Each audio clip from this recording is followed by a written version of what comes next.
Hi everyone, welcome back to the View podcast. We're going to talk all about Liam Cooper today, second time's a charm. Joined by Joe Wainmann, the self-confessed biggest Liam Cooper fan on the planet, and Joe Blackburn from the Joe Blackburn Channel, who I would imagine has some decent opinions on Liam Cooper as well. Liam Cooper draws close his career at Leeds United after just under 300 appearances for the club and a fantastic 10-year tenure with Leeds United and 7 years as the club captain. And I just thought it was worthwhile at this moment to stop talking about football for a second, even though we've just started talking about it again, and talk about Liam Cooper, the man, as well. So before we get into it, just wanted to check in with some people. Joe Wainmann, how you doing? You well? Yeah, good, man. Good. Glad the international break is almost over. Thursday now, isn't it? So, we started to talk about proper football again when Farker had his press conference, and then it's like, right, back to normal service and a bit of structure to our days and stuff. So, yeah, looking forward to it. Happy again, mate.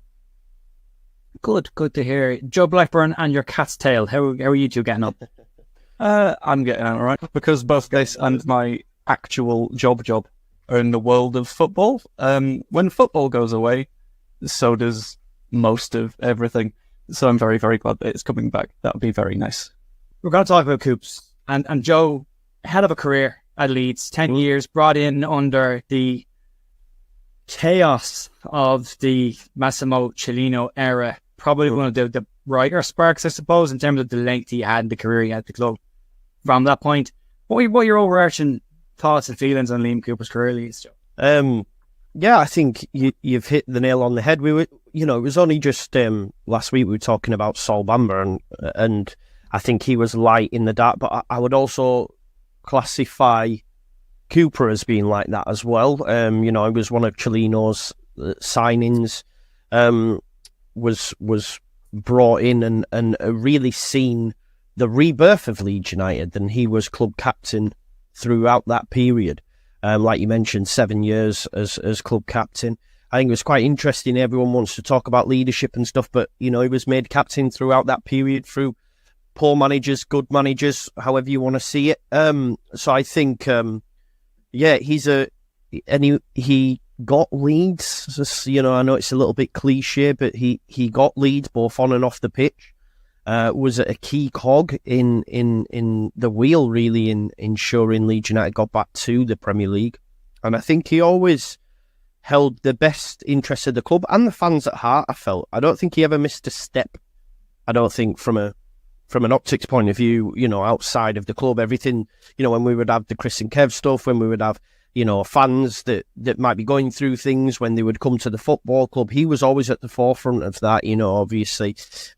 Would have done so much more in the community that we weren't even aware of as well. I mean, it was only when it was announced the other day, Graham Smith said, didn't he, that he needed some, his son needed some kits, and Liam Cooper took care of it and didn't want anything for it. And that's the real, that's real charity, that sort of stuff. Do you know what I mean? When you don't want any look at me kind of vibe, and listen, anyone doing charity, I'm not saying that, but you get what my point is on that.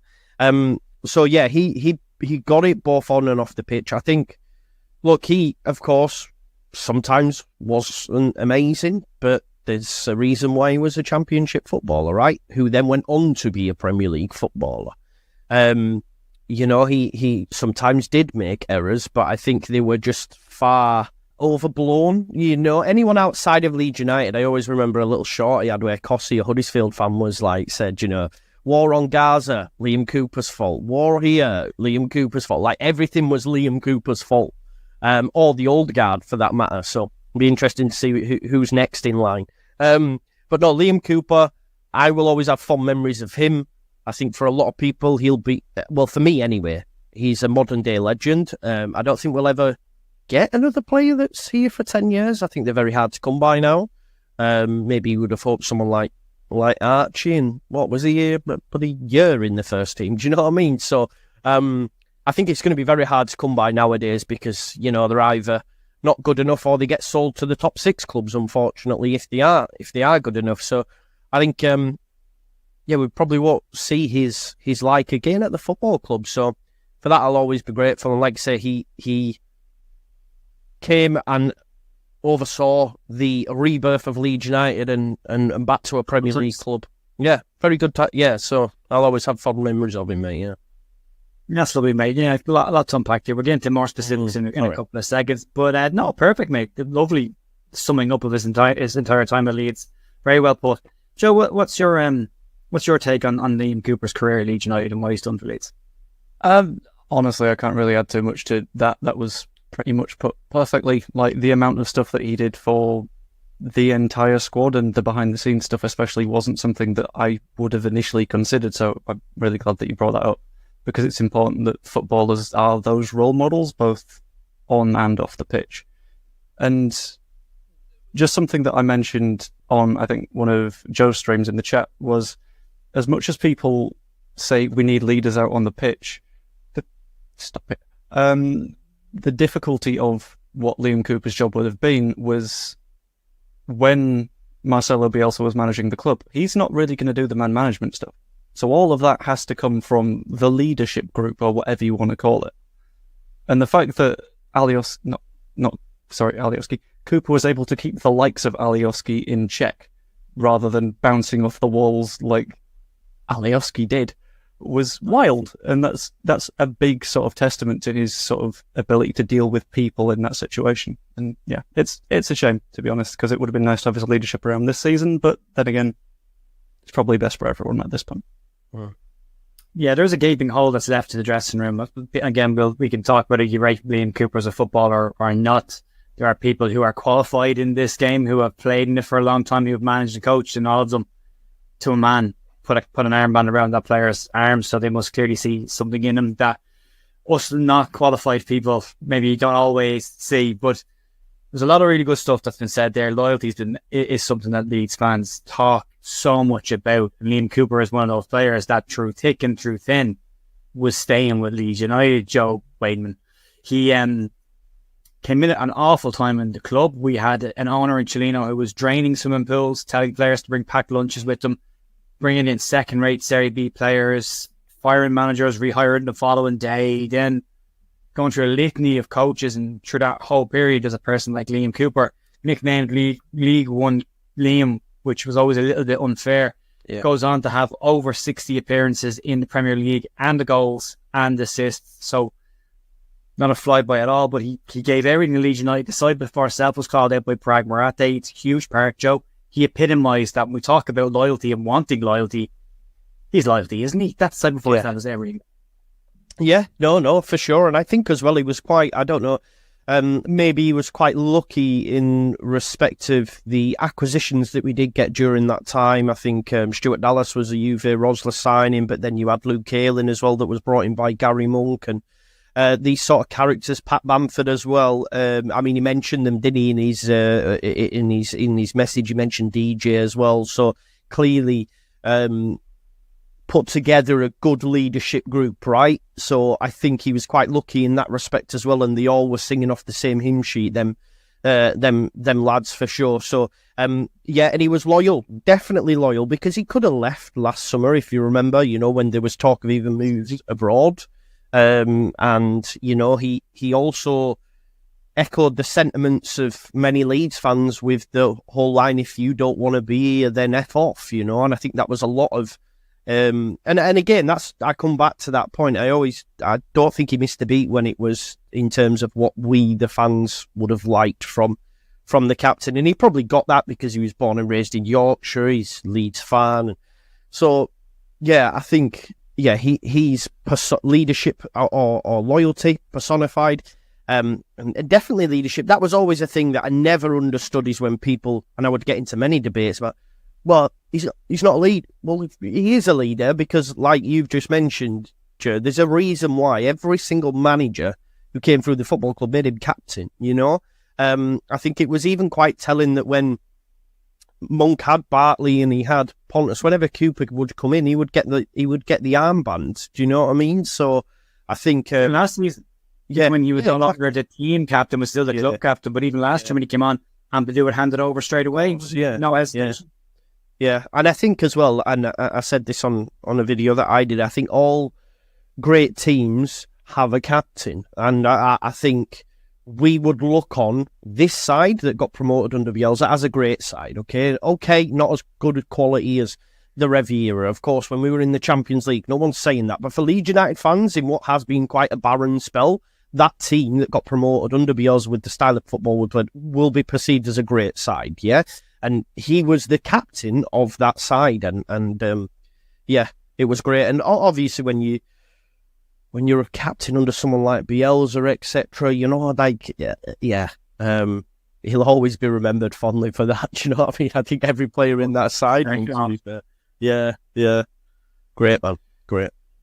But I want to touch on that Joe Blackburn as well, because one of the biggest things for me that Liam Cooper epitomised is the core values of Leeds United. We've heard Daniel Farke today in the press conference also say the same thing of, you know, Liam got our values. Liam was about what we were about. Joe Wainmann's already said it there. He's from Leeds. He understands this. He gets the Leeds fan. He's born in Hull, but he's from Leeds. He gets it. He's a Leeds fan his entire life. He probably never thought he'd get the opportunity to play for Leeds when he was at Chesterfield, and again, circumstances, things move in certain ways. And he has a hell of a career at Leeds that he possibly might not have ever even got out of League One. Who knows if things had moved slightly differently. But he then goes on to captain the best manager we've had probably in our time. I was lucky enough to be around when Harold Wilkinson was here and winning the league trophy. But outside of that, the modern generation haven't had anything to celebrate. And Liam Cooper was the face of Marcelo Bielsa's Leeds United team. And when you remember Bielsa coming in and the levelling of players' egos by bringing them out and picking up rubbish and making them realise how much people spend to get to come to a game that you get the luxury of being able to play in. And through all of that, the man standing in the front of it is Liam Cooper, who comes from a background that is all about those core values of working hard, taking nothing for granted, you know, valuing every penny that you've got and going doing the work before you can get to play the game. And it probably epitomised the Bielsa values and Leeds values at the right time, at the right moment, Joe. It's kind of interesting that, like, he's someone that didn't just understand sort of the footballing side of Leeds. He's not just someone who will have seen Leeds on TV a few times when he was younger and gone, oh, cool, I'll have a move there because the crowd seems fun. He's someone who has genuinely been part of the community and has made himself a part of the community beyond just the football pitch. So as you mentioned, with the sort of litter picking and stuff like that, to sort of get an idea of what it means to go to a match. In those conversations, Liam Cooper will have been like, no, because I've been in this very situation. I've been the person that is doing whatever I can to get to a football match. And he will have spread those values even wider to the people that were part of that group. And when you were saying with the flattening of egos and stuff, I feel like he would have been a big part of that alongside Marcelo Bielsa and sort of pushing the message of, no, this is why it matters. Because in the grand scheme of things, when you're a football club that doesn't get promoted in 5 years, nobody's going to look at you and go, he was really good though. People are going to look back and go, yeah, but they didn't get up. Whereas by comparison, you've got side that gets promoted, and I think most people could probably rattle off every single person that was a consistent starter in that championship promotion squad. Maybe forgetting Helder Costa because that's quite hard to remember. But beyond that, basically. And yeah, like, I feel like there's a reason that none of us look back at the Bielsa era and go, oh, Samu Said. Because that ego issue, I feel, was a pretty big thing. And instead, we look back and look more fondly at the people that Cooper did get in line and in agreement along the values. Yeah, there was quite a lot of them. I mean, Joey mentioned them already. Luke Ayling, Dallas, and he called them all out in his statement as well. He talked about his close friendship with Stuart Dallas. There's a lack of character there now, you'd feel. And I know you've joked about it in the last couple of days about saying, well, who is the new old guard? But when you strip back the term old guard, you're looking at what's the next core group who are going to push this team and epitomise Leeds' core values. And do you see an awful lot of that in that team, or is that going to take a bit of time to happen with Cooper gone? I think we have a look into what's going on behind the scenes in terms of the leadership group that was put together by Farke, and that was Ampadu, that was Strauch and Meslier, wasn't it? So I think that probably is that next group, because obviously Farke sees it every day. Of course, he'll have his favourites and people he looks to and stuff. But we could have easily said that could have been, you know, Sam Byram, for example, because I know he's on record as being like Sam Byram's his son and stuff. They've had jokes about it before. So I think, yeah, I look to someone like Strauch who has captained us before. Meslier has been here quite some time now. And I mean, he's got a deep voice, so I'd imagine it's a big voice in the dressing room as well. And Ampadu, I think that's probably going to be that group. And then, of course, on top of that, you have the Welsh lads as well, don't you? Rodon, James. So there's a group there, and obviously James got close to Cooper. I didn't realise they were as close, to be honest, until I seen that thing, because I always knew Ayling. You know, he mentioned Adam Forshaw and stuff as well, didn't he? But I didn't realise Dan James was considered within that group as well. So there's them. Obviously, Pat's still here as well, but probably we'll see the end of his career. You know, so if we're thinking more longer term and progressing to the Premier League, we're probably looking at them three that were named by Farker as the leadership group, which is your Meslier, Strauch, and Ampadu, I'd imagine. I think there's maybe insight to gel in with that as well. Yeah, there's a weird thing to note on that with the sort of, we might not have an old guard right now, because at the start of Bielsa's time, you wouldn't have looked at that squad and gone, this is the old guard, because Dallas had arrived like a year before, or something like that. Oh, it was a couple of seasons, wasn't it? Something like that, yeah. Yeah.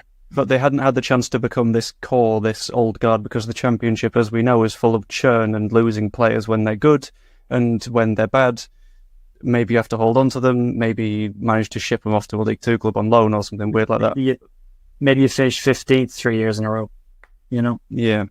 And maybe eventually, through strong performances and becoming like part of that cultural core, you then become the old guard. But I think it's just not had a chance to happen yet. I think there's a lot of character yet to come out. The reason I ask is, you're not saying, I wish I knew it was the good old times when it was in the good old times, and we had to wait for Bielsa to leave before we went, feck, that was the good old times, and now it's over. I told them all, Joe. I told them all. I want to know now, is what I'm asking. I want to know, is this the good old days again now? Because if it's the next, I want to make sure I enjoy this and take some time to enjoy it. But Cooper leaves with an awful lot of things.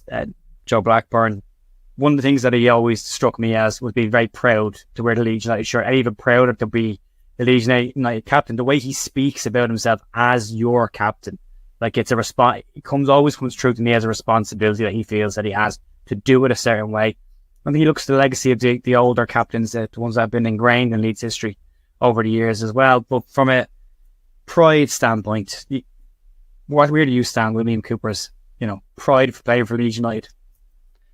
I think there's a fundamental difference between a player that goes to a club because it's the next payday and a player that goes to a club because it's this thing that they're used to and they already love. So you'll look at La Liga, for example. There's a reason that Real Madrid are always able to sign Mbappe on a free and beat other clubs to those big name signings, because they're a club that has always been looked up to by those players. So you know that when it comes to it, if Real Madrid want to have a conversation with those players about a contract extension or something like that, then they're always going to have the upper hand because those players already love it there and loved it there before they played there. And I think that's a sort of fundamental difference between the majority of football players and where you landed with Liam Cooper. Because if you look at all the players that did leave when we got relegated, Tyler Adams didn't care. Rasmus Christensen didn't mind either way. But when it came down to it, you had the players that were like, no, to be fair, I was part of the group that took us down. It's my job to take us back up again. And if you've got players that are invested in that way, they're going to invest themselves even harder into the club because they know what it means to fans, because that's what it means to them at the same time. And that's why I think having sort of those local players matters quite a lot. And it's why I'm quite happy that, like, on the grand scale of things, Leeds has a relatively strong academy because it means we've always got something happening. Just we're waiting for the next one now, I guess. Keeps the Leeds in Leeds, which is important to have those values of what Leeds is as a city and what Leeds is as a place, its fan base.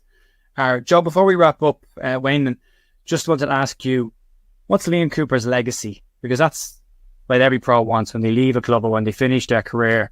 They want to know, well, and he mentioned it briefly, was it better when I left than it was when I got there? Did I leave anything behind? Have I changed something while I've been at that club? Can Cooper look back and go, yeah, I've left an imprint on that club and I'm happy with what I've done there? Yeah, I think for sure.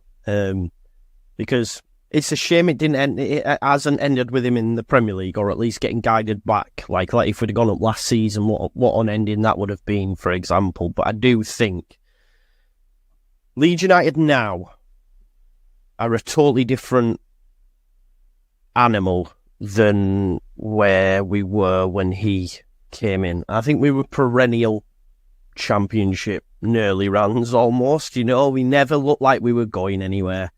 And it wasn't until Bielsa came, but he was also synonymous with that, right? So they go hand in hand. So I think him coming in, when he did, and then obviously still being here and still being captain when Bielsa was there, taking us up to the Premier League, captaining us in that Premier League. And I just think he was the captain under Bielsa. Like, we could go up, we will go up this season and spend the next decade in the Premier League, and that'll be amazing, hopefully. But I just think because that Bielsa era, that captain, that group, and you are right, I think you made a great point of, is it in a better position than where we left it? The answer is yes, 100%. So I'll be forever grateful for that. Yeah, massive. He's a top, I would like to meet him as well, like at some point, see if I can get him on the channel or something, 'cause it'd be class. So yeah, top guy.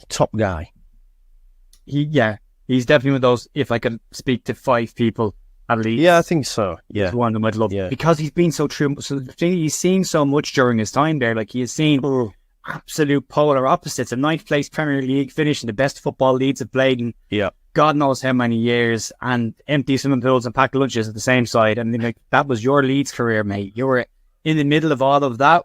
You were there. You went the entire way. He nearly lived the song, the ups and the downs, the whole lot. But Joe Blackburn, what does Liam Cooper's legacy look like to you? To me, right, this is going back to sort of a personal-ish story, but I think there's something in it for other people as well. Back when I was at uni, I started caring a little bit about football. And I was playing a bit of six-a-side myself, and I was like, this is great. And then I keep seeing these little headlines about how Leeds are potentially getting this really exciting, interesting manager. And that's the era that got me back into caring. Because throughout that Championship era, it was so hard, and I lost investment quite significantly because it was like, well, there's nothing to get behind. And I think Liam Cooper being one of the faces of that squad means that I'm sort of naturally going to associate my love of this incredibly stupid, wild football team with our favourite Scotsman for quite a long time, because that's my route back in. Him and the group of people that he led are exactly why I care now, and that's sort of big, and it'll be the case for a hell of a lot of fans as well. Yeah, can I just to piggyback on that, you're so right, because you can see that in attendances, and it doesn't make anyone less of, or like, ultimately what he did is reignited, and he was again a part of that, reignited the love for Leeds United, because obviously a lot of time would have to pass, but I mean, the bloody waiting list's bigger now than the difference between the top end. Do you see what I'm saying? So Cooper's left the way better. Yeah, exactly. That's what I'm saying. Whereas before, you could walk up and get a ticket on the day. Do you know what I mean? Yeah. So Joe's so right with that. It's bang on the money. It's been a hell of a run for Cooper, hell of a career. He gets to not retire, but finish up his career in a beautiful city in Sofia, and a beautiful country to wrap up your time driving his red Mini Cooper. Did you see the video? Outstanding video. And by the way, because his career, he didn't miss out on all the fancy launch videos for new signings. I'm glad he got one. I'm glad he got a fancy one. I don't know about a Mini Cooper though. Well, up until the very last minute, the whole the buttons being pressed was very Rocky IV, just before he goes off to fight Drago, and the Lambo driving around listening to the music. That's the vibes I got from him. I'm delighted he got his moment, but it's been a hell of a career, hell of a time. Joe, final word on Liam Cooper. Me. This one. Modern day legend. I can get on board with that. I can get him for it easily. No problem. Great stuff, folks. Massive thanks, as always, for supporting the channel. Thanks to Joe Wainmann from the Just Joe Football Show, whose channel is linked down below. Go and support the lads as well. And Joe Blackburn, who is also linked down below in the comments, and you can check them out on their channels as well. Joe Wainmann, anything going on your channel this week you would like to plug? Yes, I've just seen Square Ball have done their exclusive Angus Kinnear interview, so I will be sitting for a whole 1 hour and 34 minutes to go through and give my opinion on that, so it should be fun. The title says, "We had to sell two." So straight away I'm like, based on what? Who said this? I didn't get told that. So hey ho, let's enjoy it. It's going to be good. Probably a busy day. Joe Blackburn, I'm assuming that's your day tomorrow now as well? I was already working an 8-hour shift tomorrow, so that's going to make things fun. Yeah, similar stuff. I'm going to keep doing my daily live streams until we lose a match this season, and I'm going to say that's not going to happen until the next international break. So let's just keep on going, shall we? Ooh, that's a hell of a run. That we'd have. Oh, okay, yeah, that's digested at the next international Come break. to me for optimism. You know this. I'm not sure exactly what we come to you for, but yeah, okay, well, that's to the list, you know. Folks, thanks very much again. I'll talk to you soon.